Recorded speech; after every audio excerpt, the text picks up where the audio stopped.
Hello, welcome to Rakuten Tech Conference 2016. So the next topic will be the web's next adventure. It will be given by Mark. So since you're well prepared, so just hand over. Thank you very much. Well, good afternoon, my name is Mark Nottingham. I came here to talk about the web's next adventure. A little bit about myself. I've been working with web technology now for way too long. I started out as a webmaster in 1995, and I took a funny turn in my career not too long after that, where I started working more on the technology stack of the web itself rather than just using it. So I worked for a company called Akamai. Have people heard of Akamai? Okay. It's a content delivery network. We make websites go faster and more reliable and these sorts of things. But I have an unusual job in that Akamai has me work outside of the company almost more than I do inside the company. So I work in web standards. I'm active in an organization called the W3C, the World Wide Web Consortium, which was set up by Tim Berners-Lee to shepherd the web through its lifetime and, as they say, to bring it to its full potential. And I also work in an organization called the IETF, the Internet Engineering Task Force, which is responsible for what you might think of as the lower layer components of the web, and especially the internet. And there I chair the HTTP working group and also a new working group called the Quick Working Group, which I'll talk about in just a few minutes. Can the folks in the back actually hear me? Is this good? Yes, a bit? How's that? Okay, cool. I'll have to need the microphone for the rest of this thing. So, like I said, I wanted to talk about the web's next adventure. That's a fairly large topic.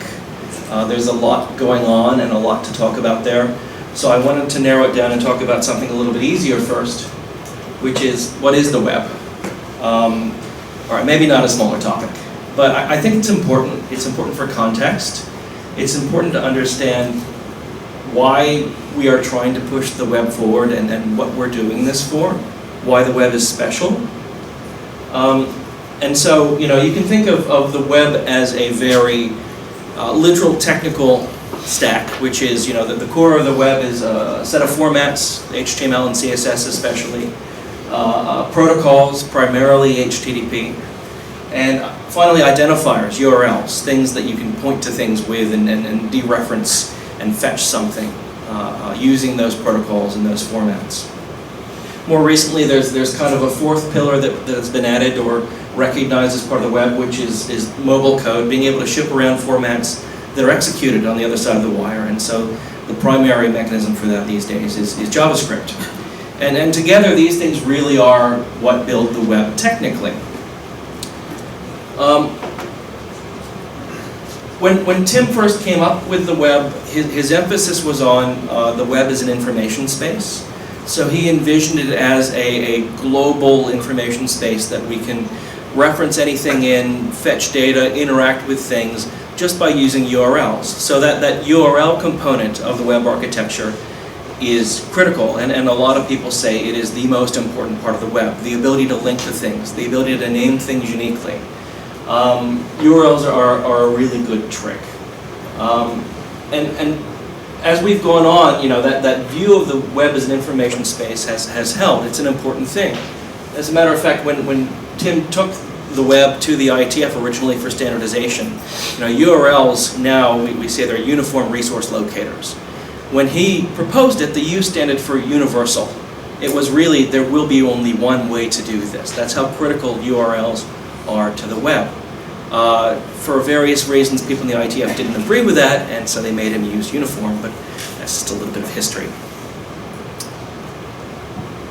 And when the web popped up, it was pretty transformational. I don't know how many of you remember, before 1995, 1994 or so, using the internet was a very painful process. You had to effectively do everything yourself.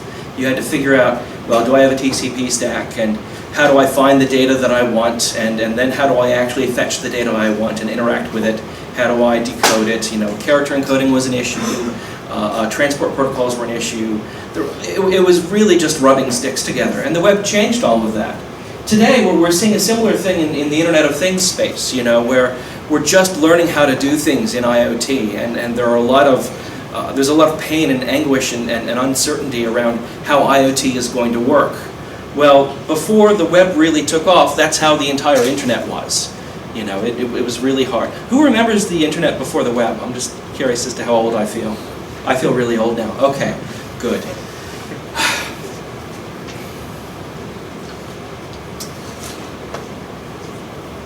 More recently, another view of the web has developed. And that is of the web as a software, a computing platform, in that you target the web as a place to deploy an application or deploy a capability. And so it's a first-class target for these things. And as there's a book about software platforms called Invisible Engines, where it says most successful software platforms exploited network effects between applications and users. More applications attract more users, and more users attract more applications. And that is the dynamic of the web. You know, we have a valuable and vital web because there's a lot going on. There are a lot of people who use it. There are a lot of people targeting it as a platform. And that brings the dynamism to it. And if we think about platforms, you know, traditionally, you know, you might target Windows or OS X these days, or maybe Linux, and that's one class of software platform that you would target. More recently, Android and iOS have become very large targets for people writing applications. Those are very interesting and vital platforms in and of themselves. And even more recently, we've had a talk of even greater or newer platforms, you know, where you target things like Amazon Web Services as its own platform, or you're targeting Xbox as a computing platform. You're writing applications, or even Steam or cloud services like Salesforce. WeChat has become, in many ways, a platform where people aren't writing applications for Linux or Android or whatever anymore. They're targeting just the WeChat platform for their entire application's capabilities. I guess I should have said line for this one, for the local audience, I'm sorry. But you know, all of these things are great in that they're ecosystems. You know, they're abstractions that developers don't have to worry about things underneath of the abstraction, which is great. That's what we do in computing. We build layered architectures, and we depend upon the layers underneath of us to take care of sets of problems for us. And so this is a very valuable function. However, we have to be careful about the platforms we choose. You know, there are differences amongst these platforms, and if we add the web as a platform, there are differences in how we interact with and use the platforms. And one of the key factors really is platform openness. You know, am I able to write software for that platform without someone telling me what I can and cannot do? You know, not technically, but maybe economically or socially. Can I affect change in the platform? Can I go and suggest a change or re-implement something so that it works better for me and hopefully for a larger community of people? Can I re-implement the platform myself? That's true of some platforms. It's not true of many newer platforms. And that's something we need to think very carefully about. You know, an open platform doesn't have a store where there's a gatekeeper. An open platform means that anyone can create applications or content. And that is the heart of the web. You know, that's what made it so successful, was that you or I or anyone else can walk up and learn HTML and struggle through that process and eventually publish something and create something. And likewise, end users can consume that and interact with what you've created without someone in the middle taking a toll and asking you to pay for it. And what makes the web especially powerful, and I think this is really what makes it unique in this platform world, is the concept of a user agent. You know, this is what most people call a browser, and it's the idea that there are several implementations of the web, or the user-facing piece of software on the web. And as a user, I can choose to use any one of these, and I know I'll get the experience of the web.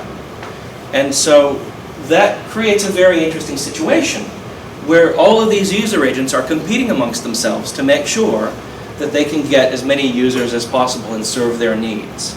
It creates an alignment of interests, which is really unique. When I use my phone, that's a platform, but there's one gatekeeper there, and their job is to make sure that they get the most people into their ecosystem. But once you're in the ecosystem, they have complete control.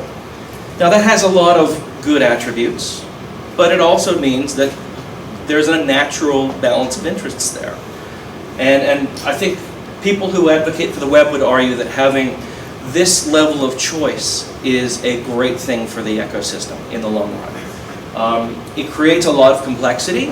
It creates a lot of noise in the ecosystem in that all these user agents don't do everything exactly the same way, and that causes a certain amount of technical pain. But in the long term, there are a number of benefits to it. As a user, I can decide that my privacy is very important to me, and I don't want to have people tracking me, so I might use Brave, the second one on the top. Or I might decide that I really care about my privacy, and I use Tor, which has a completely different set of properties.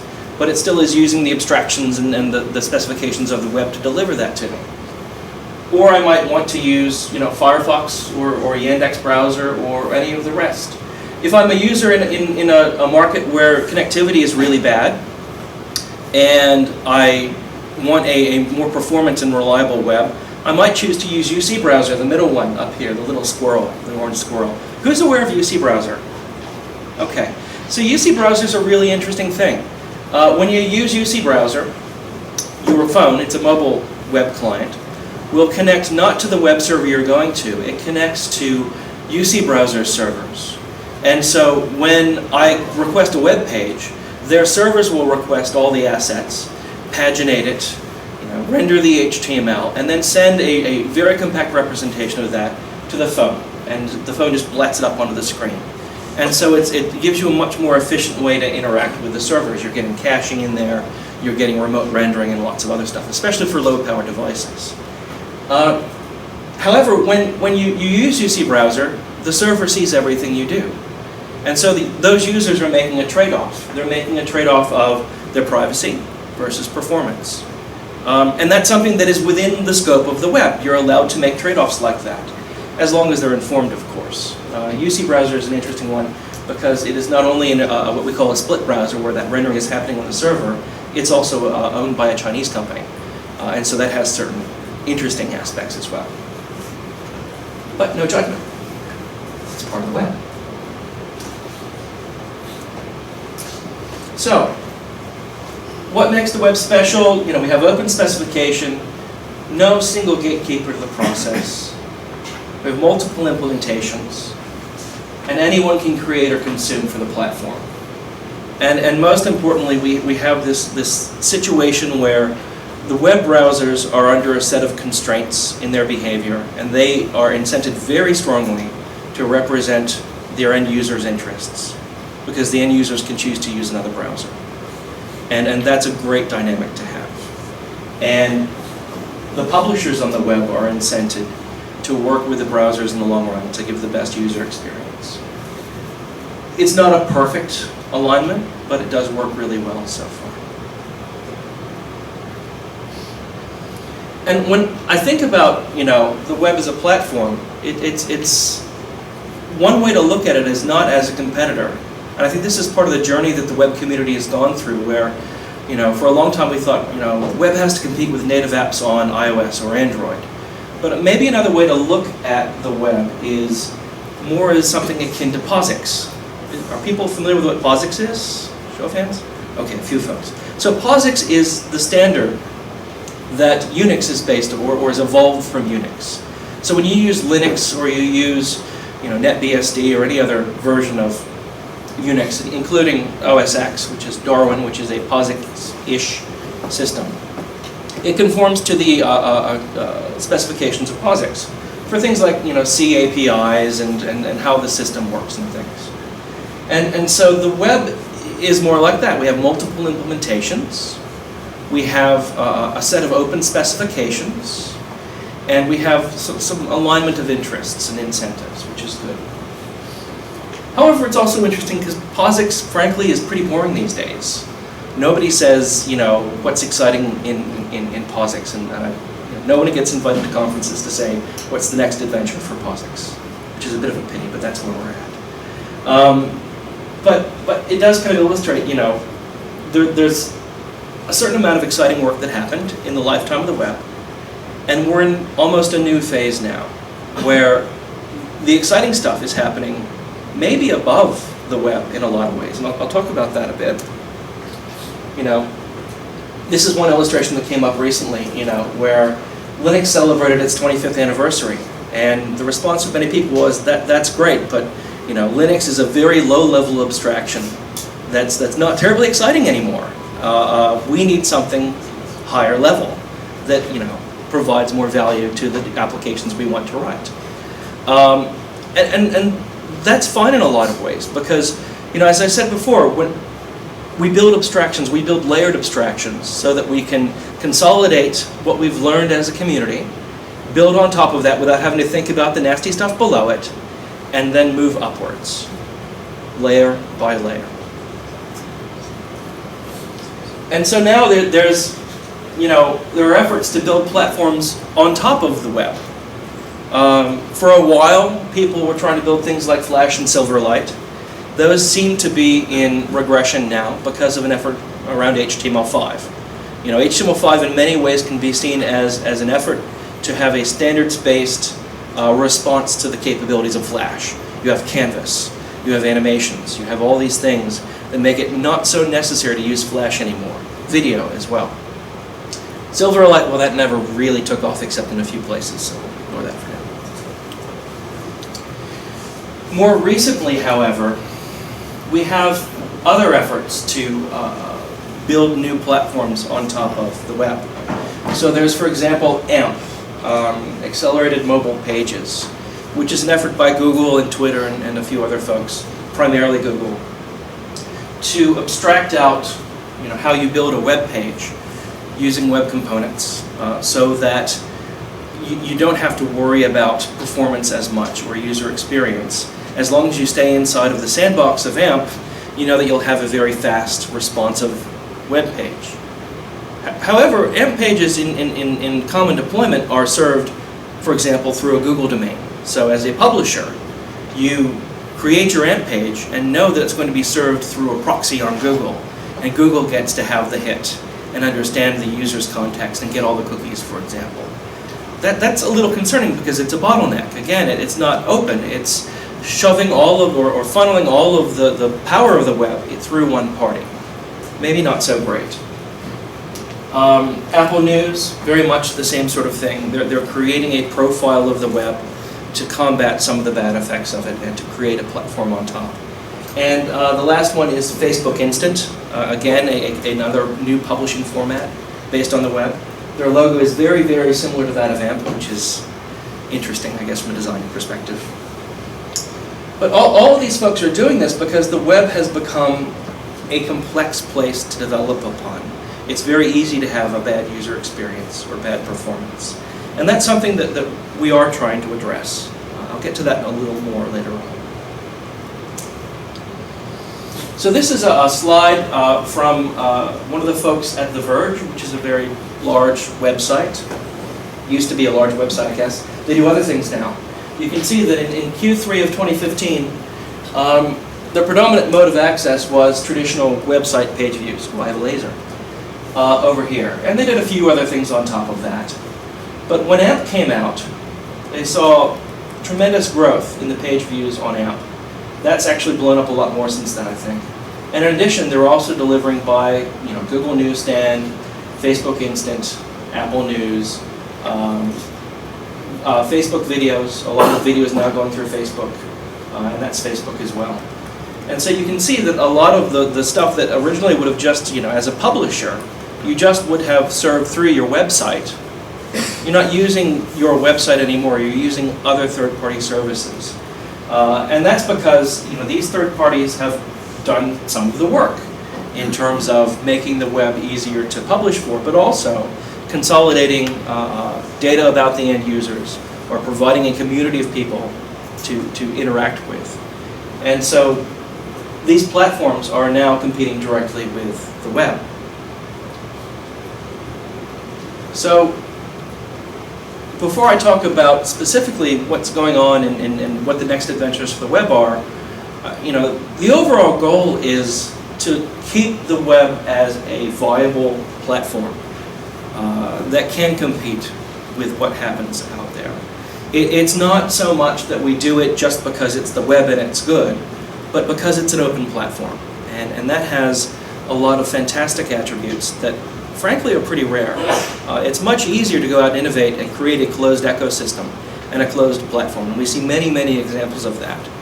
But we think in the long run, an open platform has a much better chance of providing value to everyone in the ecosystem and balancing those concerns well. And so if we can increase the throw or increase the exposure of the web to new applications and new use cases, that brings those attributes to those places. So, with that in mind, first off, a few things we're doing to kind of expand the reach of the web. First off is kind of a foundational thing. This is now a couple of years old. It's the Extensible Web Manifesto. And it came about because a lot of people, especially people who built browsers, realized that the way we changed the web or add functionality to the web was pretty broken. In that a common cycle for a new feature would be the engineers at a browser vendor would figure out, oh, we need a new functionality, let's call it offline applications is probably the canonical example here. And so they'd sketch out an API and say, this is what we think it looks like. Implement that in the browsers, go through a few rounds of QA and testing and getting it out into the deployed browsers. Of course, people wouldn't adopt it quite yet because, it takes a while to get a decent portion of your audience onto the new browsers. And then when you get a certain mass behind that, then websites would actually adopt the new features. And the web developers would look at it and say promptly, oh, this doesn't work for my use case. It's broken. It doesn't make any sense. Because it turns out that whole process I just described often takes multiple years, 3, 4, 5 years. And by that time, the goals have changed. And the connection to the original use cases is probably pretty tenuous as well. And web developers don't have time to really get involved in the standards process and with the browser vendors to understand what they're going to need 3 or 4 years down the road. And so we needed a better way to innovate on the web. And the Extensible Web Manifesto is about making changes in how web browsers expose functionality to the users or to web developers. So it used to be that you define a really high-level API in the web browsers and hope that it would be the right one. The Extensible Web Manifesto says don't do that anymore. Web browsers should provide as low level as possible APIs and functionality so that you have the maximal chance of someone building something on top of that web developers can use. So instead of for offline web applications, for example, the proposal, the high-level API was called App Cache. Has anybody heard of App Cache? You're very lucky people, except for you, I'm sorry. App Cache was a disaster. It didn't meet the needs of web developers trying to build offline applications. It wasn't well suited. It was just too high level and in the wrong space. So the newer solution for this is called Service Worker. And Service Worker is a very low level. Who's heard of Service Worker? Okay, that's better, good. Service Worker is a very low level API. It allows you to intercept HTTP requests and responses in the browser, modify them or serve them from a local cache, and send them back. So it's effectively building a proxy cache, a scriptable proxy cache, into your browser. Much lower level API. And in this fashion, the browsers just have to expose the core atomic functionalities of the web browser. And third parties, JavaScript libraries, can come along and figure out how to use them in a way that makes sense for web developers. Very different approach. One of the goals of this effort is that you should be able to re-implement HTML itself using low-level APIs. There's even talks of things like, well, if you want a new video codec, you should be able to write that codec, the decoder for it, in JavaScript. Have that run in the browser and blitz the video to the screen. Which is fascinating stuff, but it's really a huge change in how the web evolves. It's not all sunshine and daisies. Because of this approach, as a web developer, you're faced with a situation whereby there's no one right way to do anything. You don't just go and say, well, which HTML element do I use for this? You have to say, which libraries are there out there, JavaScript libraries that provide the functionality that I want, and choose which one to use, and track that over time. That can cause a lot of confusion, and frankly, right now, the place that we're at in the web, all these low-level functions don't do most web developers a lot of good. We have to wait for those different solutions to evolve over time. Another thing that's happening is progressive web applications. So, for the longest time, and I mentioned this briefly before, it's been a goal for people to be able to write web applications for, targeting phones, for example, that are competitive with native applications. So, instead of going in and writing, for iPhone or Java for Android, you would write HTML and CSS and JavaScript, but to the end user, it looks just like an app. That's really hard, and arguably, I think one of the things we've learned over time is that competing head-on with the native application teams at Apple and Google is really hard to do when you have to coordinate the activity of multiple browser vendors. And you have to get the buy-in of people who actually make those apps, so for example, Apple. And so progressive web apps is a new look of how we do web applications and make things feel or interact with the native application world. And this is where you use the best features of the web to deliver an app-like experience. So you use things like responsive design where the application or the web page adapts to the device it's working upon in terms of screen size and other capabilities. You make it offline capable using service workers, which we just talked about. There's mechanisms to make it discoverable and installable. But all of this is done using web technology in a way where there's a seamless transition between using it in the browser and installing it as an app. So you still are using URLs to link to different parts of the app.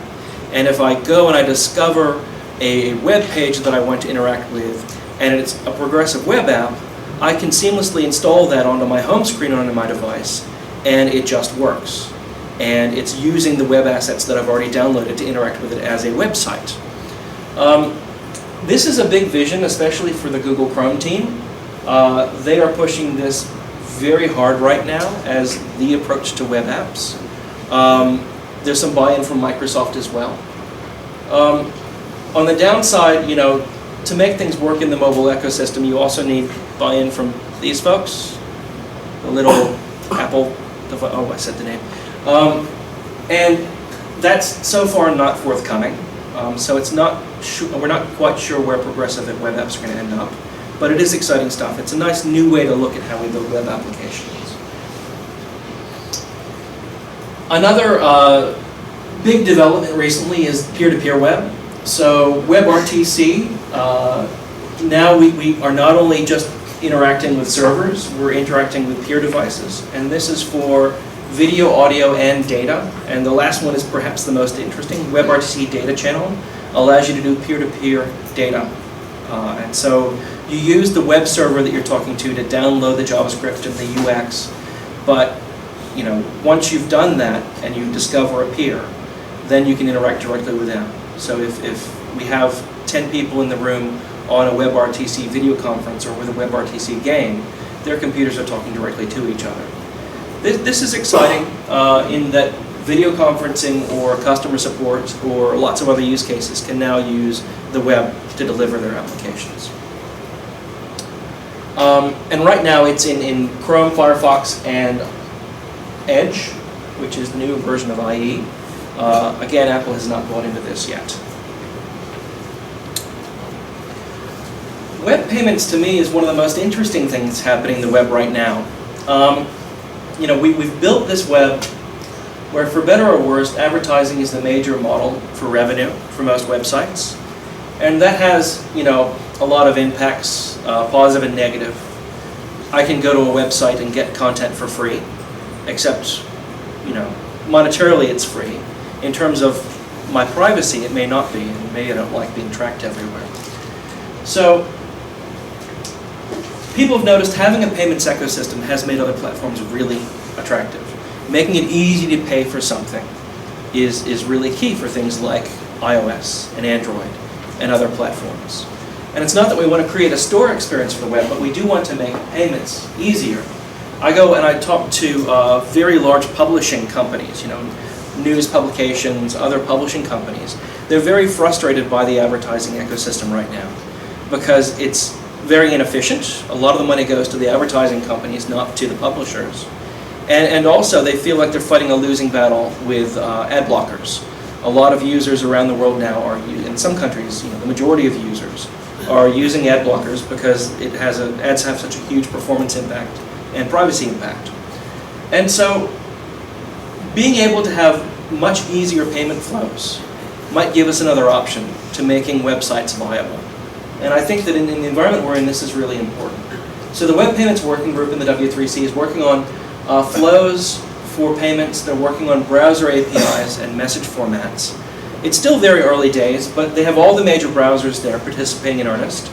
Apple is contributing. They just announced Apple Pay for the web, and they're contributing that work into the working group to try and move that along. There are other folks like PayPal and a lot of national financial institutions in different countries involved. And so it's early days, but there's a lot of hope that this might fundamentally change the revenue structure of a lot of the web. Another big goal that there's been a lot of work put into is making the web as a platform more secure. It's not just a research tool anymore. A substantial portion of the world's business and communication happens on the web. And the World Economic Forum back in 2011 declared that personal data is a new asset class, which means that effectively, every time you create personal data, you're creating something that is of value and has value. So as we've created a more powerful web, we have things like geolocation. The web can access your camera. It can access, where you are, what you're doing. And as more and more of our personal data has come onto the web, it becomes much more important to protect that. We have attacks where people can sniff your credentials or your personal data if you're in a coffee shop or an unprotected network. We have pervasive monitoring, which is, of course, what Edward Snowden kind of lifted the wool over our eyes about. And as a result, there's in the community of the web and the internet itself, there's a consensus that's been established now for a couple of years that we need to move the web from HTTP to HTTPS by default. We need to make sure that as much as possible when you use the web, it's encrypted so that it is a two-party communication. You and the site you're talking to are the parties involved in the communication, not anyone in the middle, whether it's your mobile provider or a government or a hacker or whoever else. And so there are a lot of different ways we're doing that. One way is that using what we call powerful features, so new web platform features require the use of HTTPS. If you want to use the latest and greatest JavaScript APIs, you're probably going to have to do it over HTTPS. Because if it's a powerful feature and it's exposed over HTTP, that means that someone can get in the middle and use that powerful feature potentially against you. There are a number of challenges in moving things to HTTPS. There is a performance impact. People complain about the cost of certificates and how hard they are to set up. Mixed content. So when I have an HTTPS web page embedding HTTP content, that throws up errors in the browser because, of course, that insecure content can represent a vulnerability. And finally, authentication itself is a whole another class of problem of security in the web. Passwords are a cesspit of security problems these days. It's very difficult to manage passwords well, and we need to do better than that. So, we're doing a number of things to try and address these. For performance, it's been proven that the encryption overhead of using HTTPS, the actual CPU overhead, is pretty small. A handful of percent in some cases. And on devices that don't have acceleration, especially server-side, client-side, for AES, for the modern Cypher suites, there's even a new Cypher suite, Cha-Cha 20 Poly 1305, that is optimized for use on mobile processors so that it doesn't have as much CPU impact. Most of the impact instead is actually the handshake latency. It's setting up a secure connection. There's a back and forth chattiness in TLS that requires you to waste a lot of round trips. And especially on high latency networks, that's a big concern. It's bad for user experience. And so there are a number of things that you can do about that. One is using session tickets, which allows the server to know that you've visited before and that you've already negotiated a session. And so you can shave a round trip off of that TLS handshake. Looking forward, TLS 1.3 is really close to being done. I've given a number of talks over the last few years where I keep on saying TLS 1.3 is really close to being done, but it's actually true now. It's very exciting. I'm told very reliably that in the next few weeks it should go for final review. And there are actually now multiple implementations out there for testing and interop work, which is great. And so TLS 1.3, one of the great things in it, there are many great things about TLS 1.3, but one thing that's great in it is that it offers a zero round trip handshake. If you've been to a website before and negotiated a TLS session with it, you can come back and send data on the first round trip, so you don't have to worry about the TLS session setup overhead, which is great. There are other things you can do to fine-tune, like TLS record size tuning. If you're concerned about HTTPS performance, I would really recommend you go to this website, istlsfastYet.com. It's a great resource for understanding the bigger picture of TLS performance.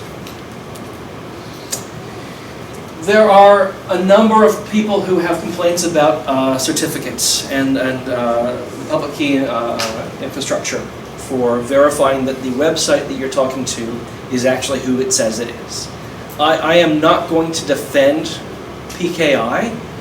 It is the best horrible solution we have for this problem, but in terms of the cost of setting up HTTPS, getting certificates, and the complexity, this was recognized quite a few years ago that this is a major barrier to getting to HTTPS.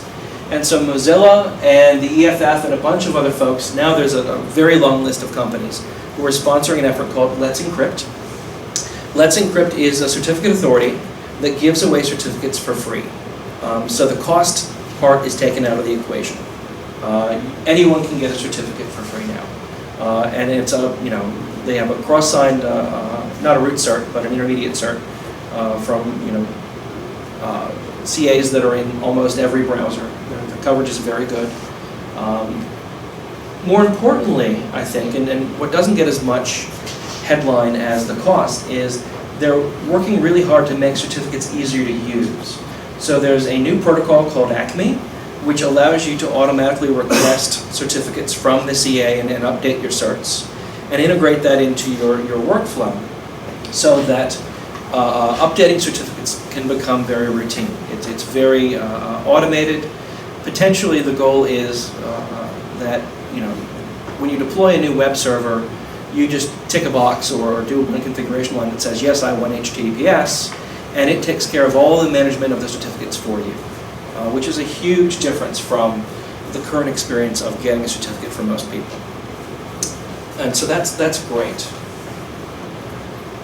Finally, it turns out that once we address the performance issues and we address the issues, or at least try and mitigate the issues around certificates, the biggest problem in transitioning the web to HTTPS is actually around this thing called mixed content, where if I embed HTTP URLs as images or JavaScript or whatever, the browsers don't like that because that's a possibility for an attack. It both leaks information about what you're browsing, and it also, because that's unencrypted for those requests, but it also gives an attacker a chance to inject something bad into the responses. So if I request some JavaScript over HTTP, then a man-in-the-middle attacker can inject something in that response that potentially can live in my browser for a long time and affect how it interacts with that website, steal my cookies or my passwords or whatever. And so mixed content is something we can't just make go away, but we need to find ways to mitigate it and to provide successful transition strategies for websites. And there are 3 ways that are being talked about doing this right now. One is called Upgrade Insecure Requests. This is a content security policy directive that basically says, on this web page served over HTTPS, if there are any references to content on this website that use HTTP links, pretend that they use HTTPS and load them over HTTPS. And that's really targeted at cases where if you have a huge database full of content or a lot of legacy content on your website and you can't go through and edit every HTTP link, this gives you a mechanism to do that in the browser instead of on your server, which is a nice way to upgrade your content. Another mechanism that's a little, so that's supported in 3 of the major browsers. I'm not sure which stories on that, but I think they're implementing soon. HSTS priming is a proposal at this point to do it in a different way. It's HSTS is a mechanism to pin your website onto HTTPS, so that if people try and visit HTTP in the future, they'll use HTTPS instead. And HSTS priming is about using that as a mechanism to say, if there's mixed content, then just use the HSTS as a hint that I should be using HTTPS instead. Slightly different mechanism, still under discussion. Excuse me. Finally, there's opportunistic security for HTTP, which is a very different approach. The approach is, if this is all too hard for you, don't change to HTTPS, stay on HTTP. So no lock icon, no changed user experience. But under the covers, use TLS so that a passive attacker, and only a passive attacker, just someone sniffing the wire, can't see what's going on. Now, there is still an opportunity for an active attacker to get in there and do something, but they have to go active. This makes some people happy. Firefox has implemented it. They think it's an incremental step forward for web security. It makes the Chrome security team very, very sad. So we're not quite sure where that's going with that. Well, we do. They're not going to do it. But it's another mechanism you can use to deal with mixed content. Finally, for security, as I mentioned before, web authentication is, a huge problem in that we have all these phishing attacks. We have users choosing poor passwords or reusing passwords on different websites. Passwords as a technology for authentication on the web are way too old and way too primitive for the platform we have. And so the goal of the web authentication effort, it is a working group in the W3C called the Web Authentication Working Group, is to replace passwords. And it's doing that based on an industry specification called FIDO 2.0. FIDO is a consortium of many, many different parties. Most of the major browser vendors, people like PayPal, a lot of financial companies. And the goal is to have both strong security, so cryptographic security for authentication, as well as easy usability, so that anybody can use it, and they don't have to be a security expert or a deeply technical person. And that includes things like how do you register with a new device, using authentication either built into your phone or your computer, or an external device. So I don't know if folks are familiar with these, the little YubiKey authenticators. They now do FIDO, and eventually they'll do web authentication as well. This is a draft in progress, but as I said before, there's very strong engagement. This is something just as a platform we really need to do if we want to have a serious contender for a modern platform. Another huge area of work has been around making the web faster. And so to reduce the latency or the end user perceived latency around interacting with the web. This is important because there's a lot of work that shows that latency creates user confusion or user disinterest, and so having highly performant websites is very good for user experience. The web has changed a lot in 25 years. I think there was just something out, the HTTP archive showed their average page size was 2.5 megabytes for a page on the modern web. I think that's the Alexa top 10,000, I want to say, which is frightening. 2.5 megabytes. I remember when that wouldn't fit on a floppy disk. Here we are. Most web pages take 130 or more requests, and this is really taxed HTTP as a transport protocol. HTTP headers have gotten bigger. We have, the situation where HTTP1 head-of-line blocking means browsers are using multiple TCP connections. And TCP isn't really built for that.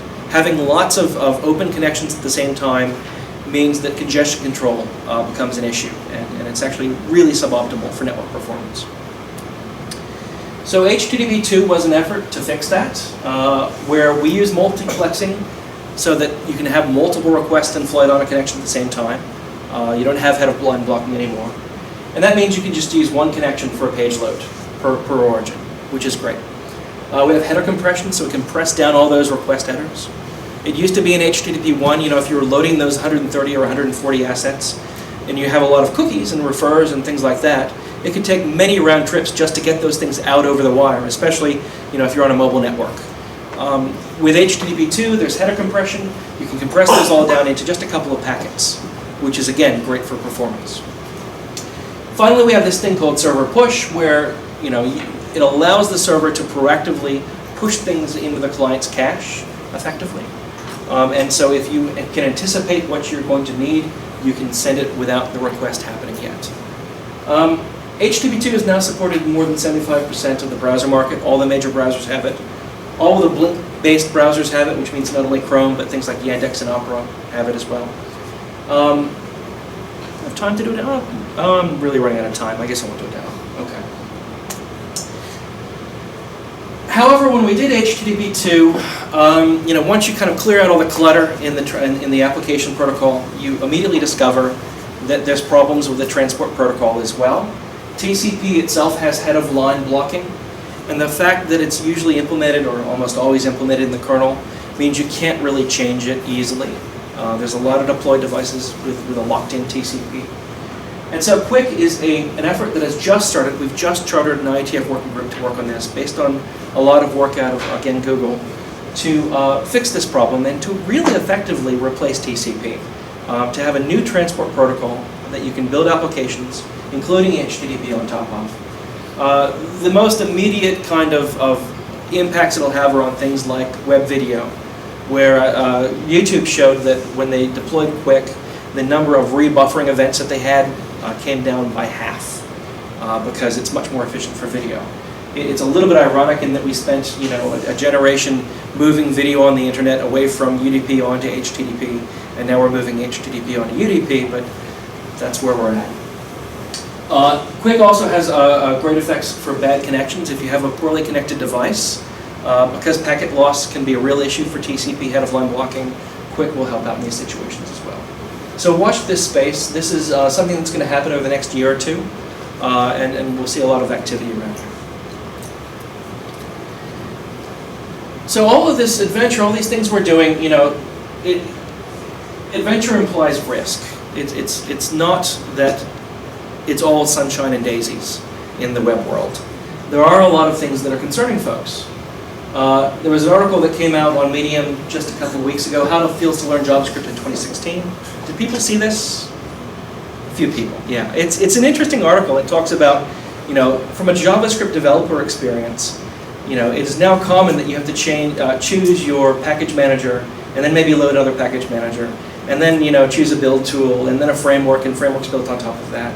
And you go through this insanely complex process just to become a minimally productive developer in JavaScript. And then in 6 months you have to relearn that entire process because a new generation of tools has come along that are slightly better in some ways, but you have to relearn everything. It's not a great situation. One of the responses to that article was this comic where it's kind of laughing at, of course we have to do things in certain ways, and of course we have to build capabilities and understand our tools well to use them. And there's this bit of truth to that, but by the same token, a platform, the idea is you abstract out complexity. You make it so that developers or users don't have to understand everything that happens underneath of it to get things right. And it feels like the level of abstraction offered by the modern web is, in some ways high. We're not, back there figuring out how to do Z-modem or, set up a TCP stack, but now we're figuring out how to set up a JavaScript stack. And that has its own set of issues that we're just trying to navigate our way through. And this reliance on JavaScript is interesting. You know, there are a lot of developers who are misusing JavaScript or overusing it.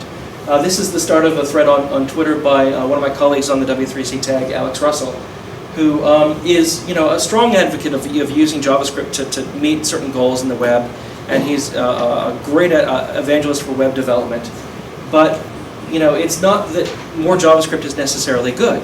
When you have to download 3 or 4 megabytes of JavaScript frameworks just to get a minimally active web page, maybe that's not a great situation. And figuring out how we can use JavaScript and the scriptable capabilities of the platform intelligently is one of the big challenges we face right now. You know, it has performance impact, it has complexity impact, and reliability impact. And yeah, it's difficult. It's made worse by what, you know, I talked before about the extensible web, where we're exposing capabilities in JavaScript. So some of this is intentional, it's self-inflicted. We're going through this period of pain where we have very low-level capabilities that we're constructing new things on top of. And we have, you know, even from a user visible standpoint, we have people who are misusing the platform or not understanding how the platform works. This was a friend of mine on Facebook posted this. They were using a web application, and there's a lot of user confusion about how do I use this interface properly. You know, when we build everything from scratch ourselves or build these towers of new things, sometimes we get it wrong. And we have to figure out how do we consolidate what we get right into things that are easy to reuse and promote those patterns. And yeah, another example, Twitter telling us how to use cookies. That's not a great story for web interoperability when the website has to tell you how to use cookies. So, that's all I had. I'm over time, sorry. The word I'd be under time, oh well. I'm happy to stick around if people want to chat or have questions or whatever. But that's where we're at with the web.